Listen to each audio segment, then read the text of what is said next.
मैं एक दुकान में ख़रीदारी कर रहा था, तभी मैंने उस दुकान के कैशियर को एक 5-6 साल के लड़के से बात करते हुए देखा। कैशियर बोला, माफ़ करना बेटा, लेकिन इस गुड़िया को ख़रीदने के लिए तुम्हारे पास पैसे नहीं हैं। फिर उस छोटे से लड़के ने मेरी ओर मुड़कर देखा और कहा, अंकल, क्या आपको भी यही लगता है कि मेरे पास पैसे नहीं हैं? मैंने उससे पैसे लेकर गिने और कहा, हाँ बेटा, यह सच है कि तुम्हारे पास इस गुड़िया को ख़रीदने के लिए पूरे पैसे नहीं हैं। वह नन्हा सा लड़का अभी भी अपने हाथों में गुड़िया थामे हुए खड़ा था।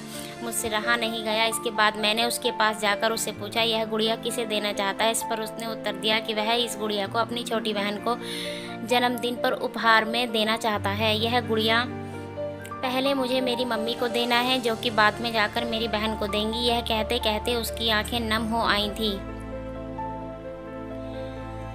मेरी बहन भगवान के घर गई है और मेरे पापा कहते हैं मेरी मम्मी भी जल्दी ही भगवान से मिलने जाने वाली है। तो मैंने सोचा क्यों ना वो इस गुड़िया को अपने साथ लेकर जाएं और मेरी बहन को दे दें। मेरा दिल धक से रह गया था। उसने ये सारी बातें एक सांस में ही कह डाली और फिर मेरी ओर देखकर बोला, मैंने पापा से कह दिया है कि मम्मी से कहना कि वो अभी न जाएं, वो मेरा दुकान से लौटने तक का इंतज़ार करें। फिर उसने मुझे एक बहुत प्यारा सा फ़ोटो दिखाया जिसमें वह खिलखिलाकर हंस रहा था। इसके बाद उसने मुझसे कहा, मैं चाहता हूँ मेरी मम्मी मेरा यह फ़ोटो भी अपने साथ ले जाएं, ताकि मेरी बहन मुझे भूल नहीं पाए। मैं अपनी मम्मी से बहुत प्यार करता हूँ। मुझे नहीं लगता वो मुझे ऐसे छोड़कर राज़ी होंगी, पर पापा कहते हैं उन्हें मेरी छोटी बहन के पास जाना ही पड़ेगा। इसके बाद फिर से उसने उस गुड़िया को गमगीन आंखों से खामोशी से देखा। मेरा हाथ जल्दी से अपने बटुए तक पहुंचा और मैंने उससे कहा, चलो एक बार और गिनती करके देखते हैं, तुम्हारे पास गुड़िया के लिए पर्याप्त पैसे हैं या नहीं? उसने कहा, ठीक है, पर मुझे लगता है मेरे पास पूरे पैसे हैं। इसके बाद मैंने उससे नज़रें बचाकर कुछ पैसे उसमें जोड़ दिए। फिर हमने उन्हें गिना।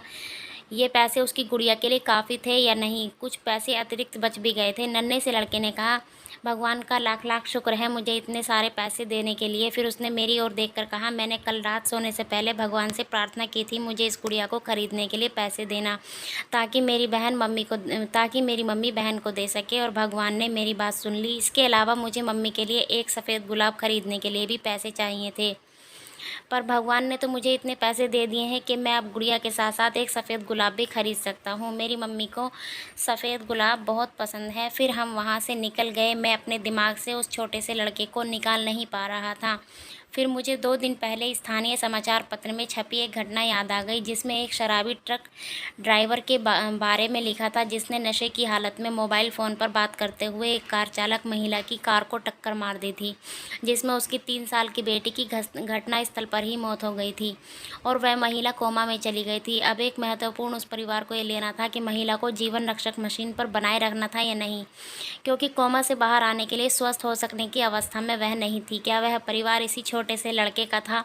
मेरा मन रोम रोम काँप उठा। मेरी उस नन्हे से लड़के से मुलाकात के बाद मैंने यह अखबार पढ़ा था।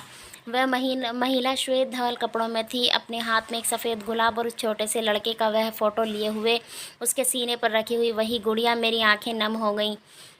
उस नन्हे से लड़के का अपनी माँ और उसकी बहन के लिए जो प्यार था वह शब्दों में बयान करना मुश्किल है, और ऐसे में एक शराबी चालक ने अपनी लापरवाही से उस लड़के का सब छीन लिया था।